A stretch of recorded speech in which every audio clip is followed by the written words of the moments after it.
cool part of our game just being a super high-paced, fast game. Every game is a little bit different, but there usually comes down to a series of plays that really can ultimately dictate a win or a loss. In this series, you talk about some of these minute plays that may seem very simple, but are way more complex. We're going to talk about a couple of critical plays, talk about just the thoughts that go into these plays, and ultimately how those plays helped us win the football game.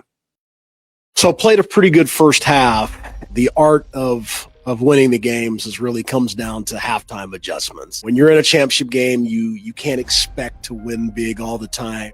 So there's just the series of moments of correcting problems that helps you win the game. Yeah, we just made too many mistakes in the first half. We have this second half, made some changes. Let's see what happens. We're excited about the second half.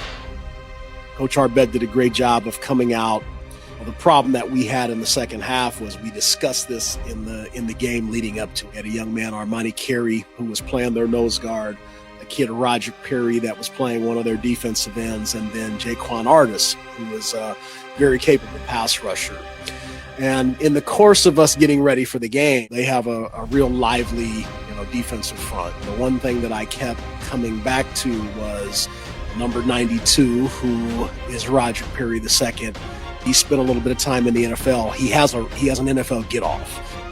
For him, I wasn't as worried with him playing defensive end, but I was more worried of him playing from the nose guard spot.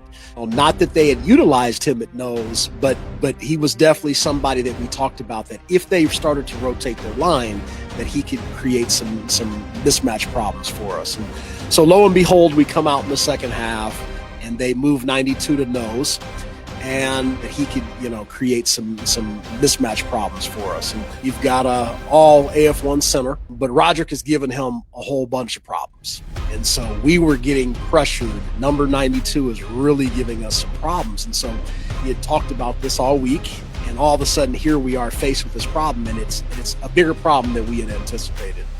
He starts getting a great deal of push. He gets off the ball, extremely fast. He's extremely powerful. Sam is getting pressured. We start not moving the ball for a short period of time.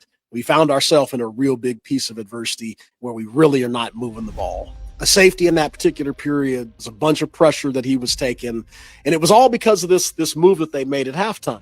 As a coaching staff, it's me talking to the offensive line. Is it something that we're going to need to slide protect? Are we going to have to take our running back and try to put him against one of these defensive ends, be able to protect our quarterback from the nose and the MAC? Can we keep base blocking these guys? Can we get there? Or am I going to have to pull Colby from the game? Now, here's a kid that's played phenomenal for us, but there's just times where these are the kind of decisions that you've got to make in the spur of the moment. We're going to have to do one of two things. We're going to start slide protecting so we can keep 92 from getting pressure on us, or I'm going to have to remove Colby from the game and put Sean in there. Colby's a little bit beat up. It's a long season. His body's taken plenty of abuse. He's a little bit of smaller center, so he takes a little bit more of the abuse, obviously, from some of these bigger guys. If we don't get a first down, I think this is kind of our third possession where we hadn't scored. If we don't score and go for it on fourth down, they probably score and go up for the first time. Not to say that we couldn't come and win the game, come down, score last, and win the game, but it's much better playing from in front at these moments. He's looking at me now like, Coach, I'll get it done. I look at Colby and I'm just like, if we don't move the ball here again, I'm going to make some changes. We come out, we get some pressure, first, second, and third down. So it's a 4th and 15 play. Really, we're reeling for yards at this point. 92 gets off the ball really well. Sam gets pressured.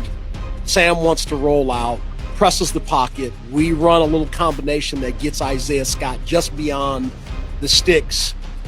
Sam steps up in the pocket, throws the ball on fourth down. Isaiah makes this catch and gets the first. When I look back on the championship game, is the turning point of the second half for us to win the game is this particular play.